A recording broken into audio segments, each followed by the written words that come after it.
made to enjoy a state of affairs which, by any decent standard, they ought not to enjoy. My name is Kamau. You're watching G5CU. I'm an artist. I'm a musician. I'm a graphic designer. I've been doing it for a long time. I'm doing a master's degree in environmental studies at York University right now. I did that because I spent maybe 15 years doing work in the nonprofit sector, in community development sort of stuff, and I don't think that it works beyond a level. And I think it's important for us to try to find new ways to create self-determination inside of our community. In the business sense, it means ownership. Not ownership for ownership's sake, but ownership for the ability to make decisions about our own destiny. And when I say ownership, I really mean like that whatever we make as artists, let's say, whatever we make, that we have the ability to make decisions about that, and that those decisions aren't necessarily decisions that come from other people that may be outside of our community or have a different intent for the art that we create. Because normally, or traditionally I should say, artists have been in that position where they may get certain things, attention, notoriety, even money from the work that they do, but at the end of the day, a lot of them don't actually own their own work, you know? So it's like you built a house and then you rent it. It kind of doesn't make sense. Yeah, I think lack of ownership is actually lack of creative control on the surface. Like superficially, it's lack of creative control, but below that, it's really about your own destiny. You know, like if you have the ability to own the thing that you create, or to own anything, you have the ability to make profits off that thing. If you don't own it, then whoever owns it makes profits off that thing, you know? And so that means that you can pick whatever artist may not actually own the rights to their own music. That means that their children may not benefit off of the music that they created. And the wealth that is created generationally actually moves outside of your community, you know? And so if you don't own it, you've basically sold it. You become like a contractor.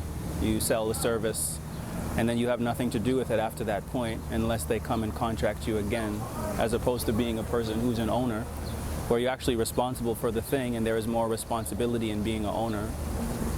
But it can move from generation to generation, as well as you can decide what you want to do with it inside of your community, where that's not necessarily the case if you've given up the thing that's your resource, you know. We, in terms of Canadians, actually do have music infrastructure, cultural infrastructure here in Canada, specifically in Toronto, where the majority of that music infrastructure is. It's here, we have access to it. There are companies that are doing everything from distribution to publishing, labels, etc., media, PR, all these various things are actually happening in Toronto.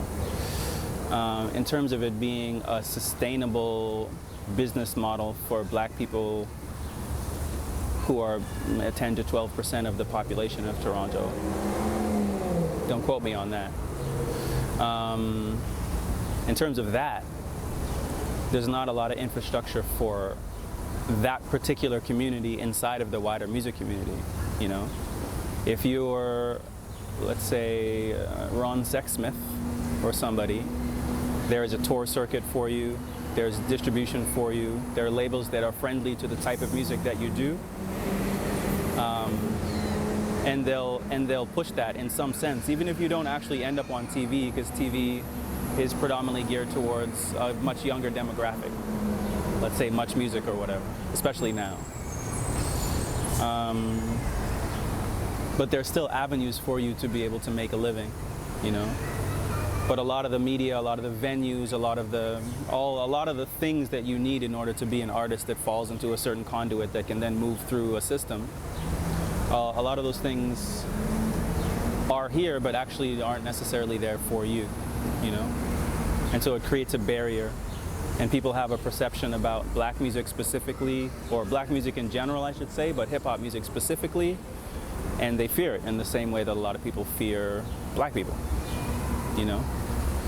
So I think it's more, I think the conversation needs to be more complicated than studio time, you know? On a level, yeah, studio time is a thing that people have to worry about, but also to have in their mind, like when they look at an artist like Jay-Z or whatever, and Jay-Z actually went about the process of looking for a label, which meant it was in his mind that being signed to a label was important, and the reason why he ended up starting his own label and ended up being an owner, which is why he's probably the most enduring hip-hop artist on the face of the planet in terms of time and relevancy.